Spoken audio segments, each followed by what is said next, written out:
Todd Haynes. Yeah.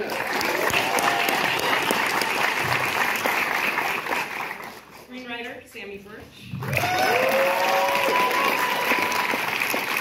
And producers, Christine Vachon. Pamela Koffler.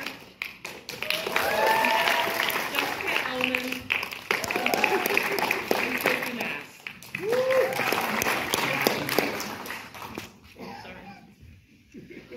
Sorry about the pronunciation. I'm just going to keep projecting until. Okay.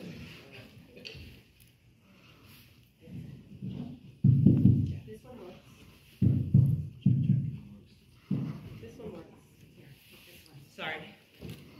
It's just much less awkward to try and yell out. Thank you all for joining us. I think normally I would start a Q&A talking to the director, but in this case, I think I'm going to start with Samy, because you originated this screenplay before Todd got involved. Is that correct? That is this one on? Okay. That is correct. Yeah, I wrote this as a spec. Well, can you say a little bit more about the origin of the screenplay and what interested you originally in the story? It's so complex and there's so many different amazing layers and strands and moods to the final piece. I'm just always interested what the original spark was. Yeah, I feel like the original spark was this character of Joe, of being this idea of a man in a situation being 36 and about to be an empty nester, and someone who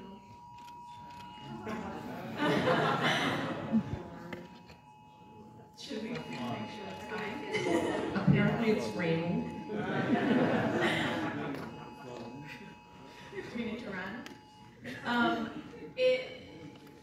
Yeah, it was like a person that hadn't really had any time to process what happened to him and the sort of media blitz that followed, and the heartbreak of that. So that was really the first kind of spark of the idea that made me feel I really wanted to write it. And then, Jessica, you are the next piece in this puzzle, I think. So maybe you can talk about how the script came to you and what sparked your interest in it. Yeah, so a friend and our agent, Blair Cohan, sent it to me and just said, you've got to read the script immediately. I think you're going to love it. And I did, and I was so drawn to the complexities and remember closing it not knowing how I felt, which I loved so much.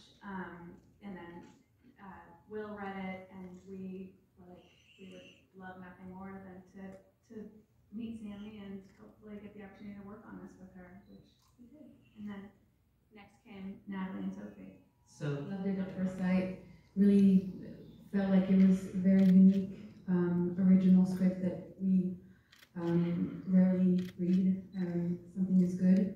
And Natalie, thought we talked with Jess and thought that, we needed to have an incredible director. And Natalie thought of Todd, sent it to Todd, and that's how Todd and Killer then joined the team. So Todd and Killer.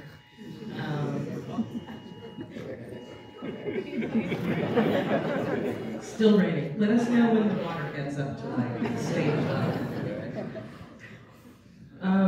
I mean, I think it's unusual for you to come to a project this way, if I'm not mistaken, meaning something that someone sends you that you didn't originate. So I'm wondering if you can talk a little bit about that and what your thought process was in deciding that this was something you wanted to take on.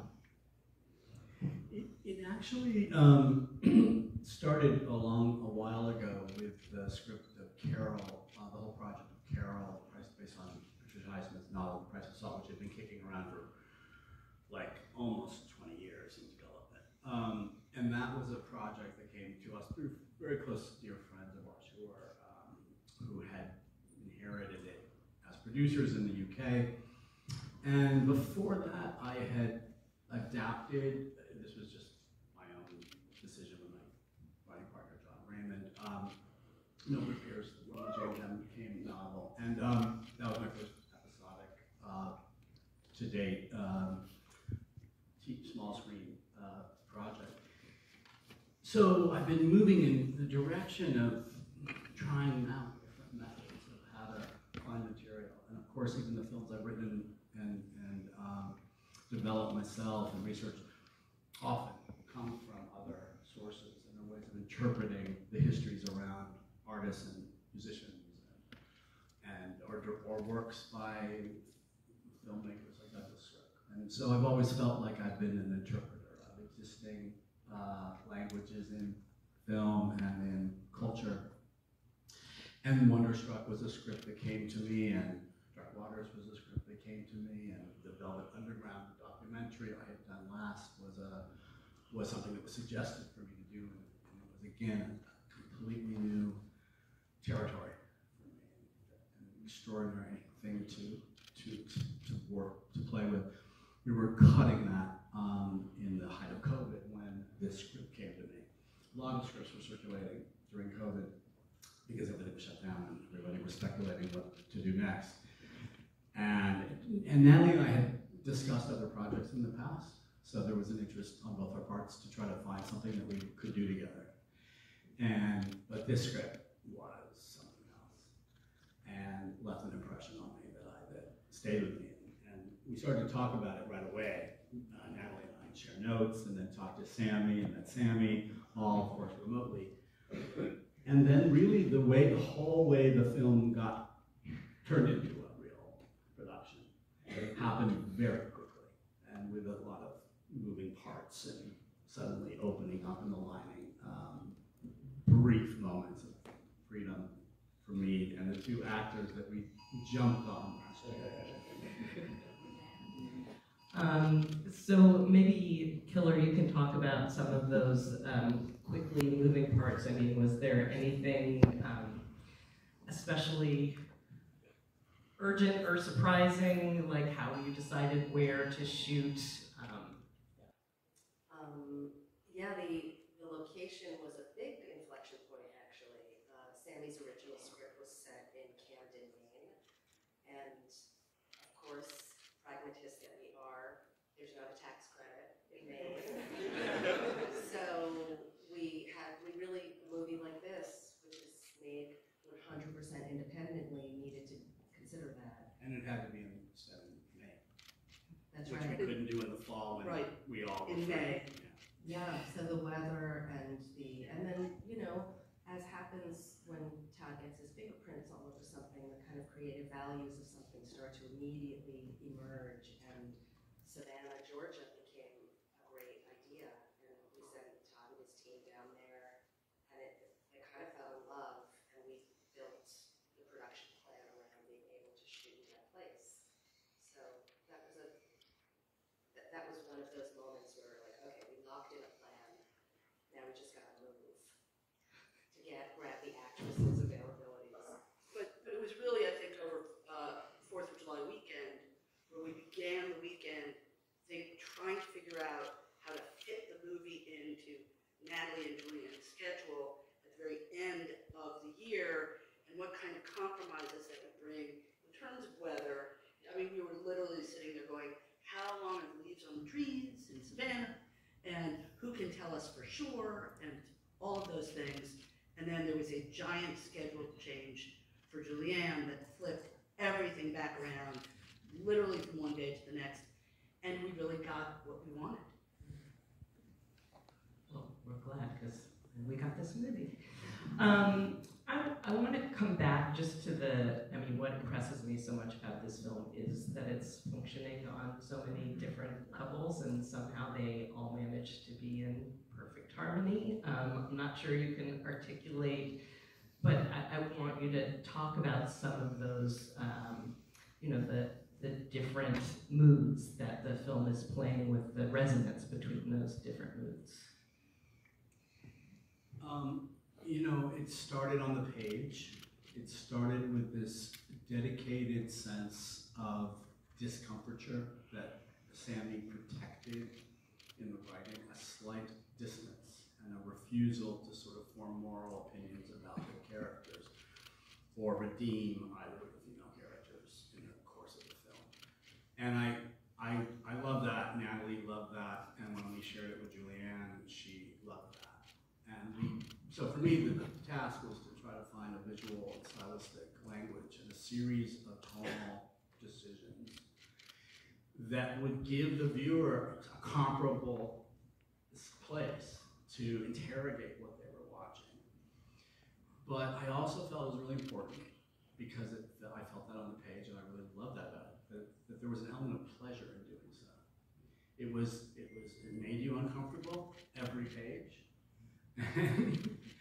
but there was an excitement about interrogating yourself as you read it, right? And I wanted that to be an experience for the viewer, and so there were just a few things, and I don't know how much we want to get into all that stuff now, but there were a few decisions that helped me to start to set in place some tonal ideas, and it had to do with the music, it had to do with a very restrained camera,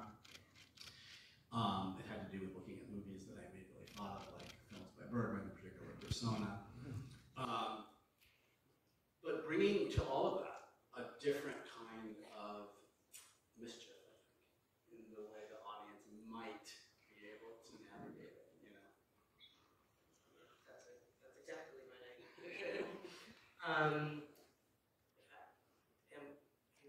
Am I, sorry, I got kind of lost track of time with all the weather alerts. There's a couple more minutes. Okay. You're asking, and then you can. Okay, great, thank you. Sorry. Well, I would like you to just dig in a little more to those decisions, since we have a couple minutes. That was the next question. Yeah. Like I said, look, when I read the script, and some of this we talked about, some of this we haven't, so it'll be so fun to finally have her on board with us.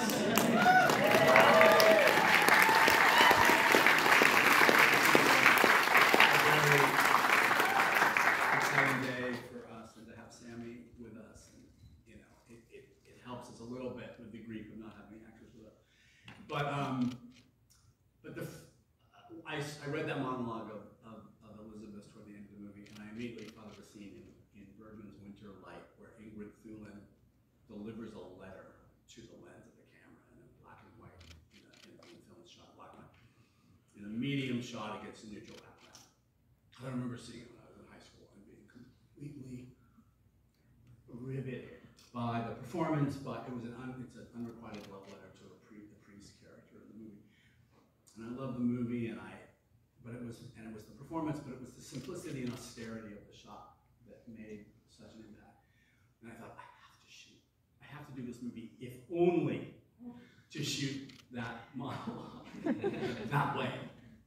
And then it was a series of sort of, as can be the case in your stylistic searching for how to justify that. What would be the tonal language that would make that work and have that be meaningful? And of course, there are all these scenes in mirrors, and it's about an actor studying a subject and learning how to become and interpolate that subject and internalize that subject, and that strange process and that creepy process that goes on between the merging of the two women. And of course, Persona is another seminal text for the female merging, mirroring story.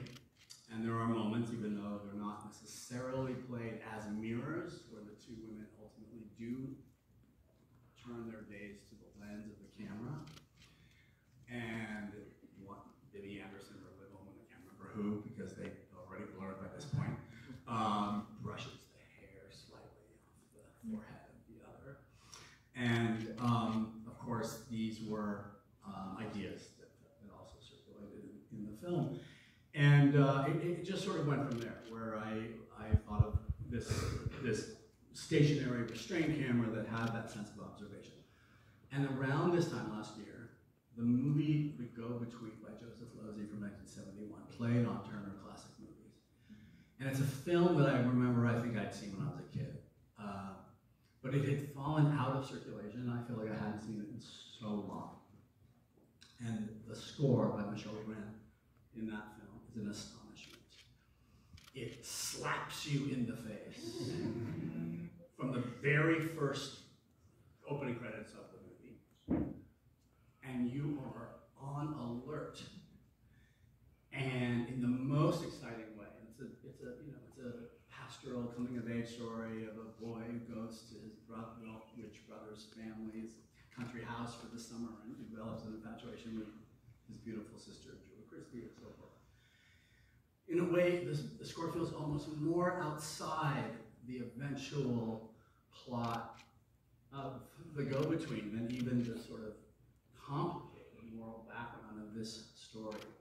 But I love how it put the viewer in a state of active reading of the film, in a sort of mysterious, ominous, investigatory state, almost like the one that Elizabeth undertakes as an actor. And so we worked with this music. We used it in the pre-production of the movie. We used it while shooting the movie. We used it while cutting the movie. Until finally I came to Marcelo Zarvos, my composer, and said, Marcelo, I think we gotta try to use this music.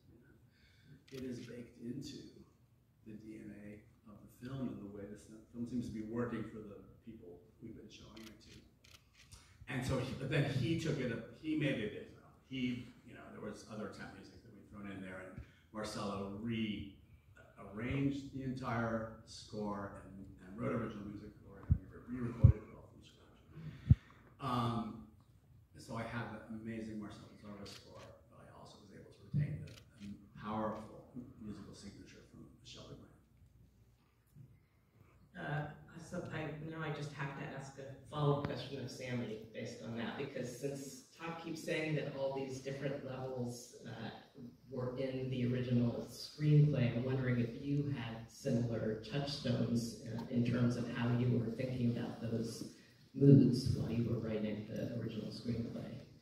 Yeah, I mean, I really like the tonal mix of humor and real genuine sadness and heartbreak. I feel like some of the humor is kind of intentionally, it's so uncomfortable that it breaks the tension, it's needed. And then some is more, I don't know, maybe acerbic, dealing with this actress coming to town and the Hollywood machine of it, and the satire of that. But yeah, that's what I am interested in as a viewer and everything. Great. Okay, so now we're going to open it up to your questions. We'll start with, yes? Congratulations on the film. It might be one of my new favorites of Haynes' oeuvre. This is the most recent example of Mr. Haynes going to seek truth through some sort of machine or some sort of smoke and mirrors of media blitz. You did that in Elbaum. I was wondering, how did you approach seeking truth in this film and its sort of fuzzy, murky qualities? I don't know if I ever do seek truth in the film, or if the film is ever truly enlisted to provide it. I think more questions are raised about how we go about the industry of making truth. Who is enlisted in that process? How partial a vision this notion of truth, how sort of precious a vision of that is, how much we all kind of think, oh yeah, man, the truth, yeah, let's all get there. But really, the questions that are behind that are really important ones. And there's something really curious that goes on in this sort of power dynamic between these two female characters, where one comes with all of this privilege and power from without, from the Hollywood machine industry, and these notions of truth that we all nod to, benignly. and who seems to be investigating and finding source at any cost, to the point where we're like, wait a minute, she went that far? You know, where are her limits?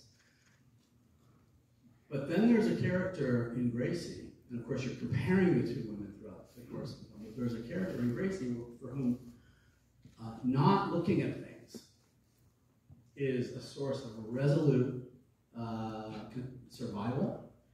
And she is quite outspoken about the fact that insecure people are very dangerous. I'm not insecure, meaning I don't question anything that I've done, you know?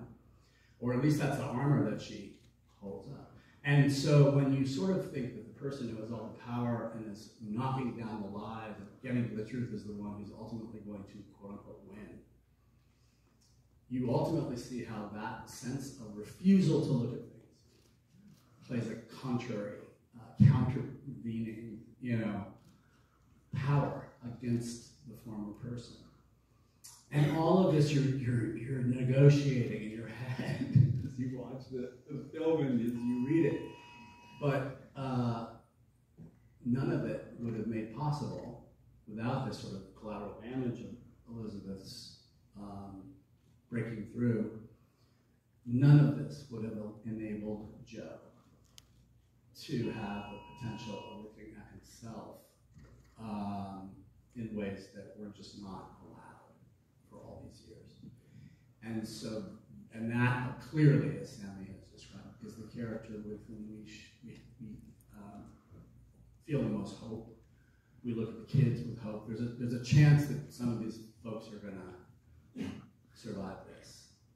And I think part of it is the contradiction or the dialectic of this truth versus resistance. Julianne, but you were first in the blue, yeah.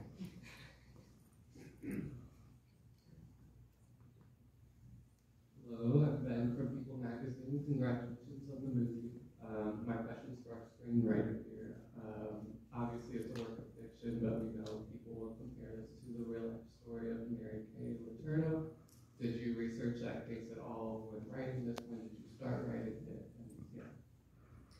Well, I started writing it in 2019, and I really wanted a fictional story that dealt with this tabloid culture of the 90s that has kind of seemingly bled into this true crime biopic world we're in right now, and kind of question that transition and why we want to keep recreating these stories. So I think that was the real jumping off point for me. But did you follow that Mary Kay Letourneau case as it was happening? You seem like you're too young. I'm a baby, so I don't know what you're talking about. I mean, all of these kind of stories like this that are in the ether, are, just completely embedded in, I think, everyone's like cultural history. Okay, we have time for one more. It's right in the front row, right here.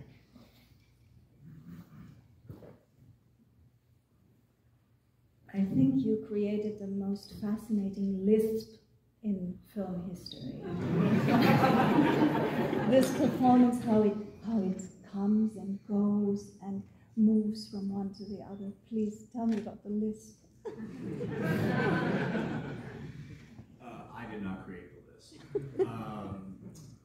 There are some people who are missing today who could speak so beautifully about how they built these characters. And of course, Julianne, we shot this movie in 23 days in Savannah with very limited resources.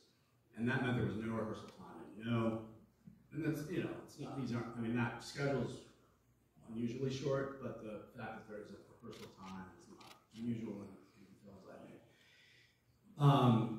But it meant that the burden on Julianne Moore to completely come up with the specificity of Gracie was enormous. We started shooting in the house scenes right away. And things like the wigs, which had to be made in advance, were decisions we'd all been very much a part of, and planning and discussing and all that. And the way the Elizabeth's hair would change a little in style to match the Gracie wig. They both wore wigs. But down to the cadence and her manner of speech. These were late in the. These were. I mean, we talked because Julianne and I talked about it, and yes, there were. To be honest, there were things in a kind of loose upper palette that we did find interesting in Mary Taylor Turner's speech. That was a kickoff for her, and she took it further. And also this idea of how does this kind of original relationship occur? How do they, what is the myth these two people tell each other about the roles they're playing? And it's not, she's not a pedophile, this woman. She doesn't have a history of like going after every little teenage boy that walks by. There's something very specific that happens between these two people, but it's enshrouded in a fantasy, which is that she's the princess that needs to be rescued from the domestic tower, and he's the young virile knight, you know, almost like a Greco-Roman young knight, you know, who's going to come in with all this sexual ability and power and beauty and save her. And so she plays the little girl, and the inspired aspects of the clothes and the manner of speech and the color palette and all these things helped us to sort of understand how this happened or the delusions that helped produce it. Well, thank you so much. Looking forward to tonight. Read this slate. I just stand up so they can take a quick photo.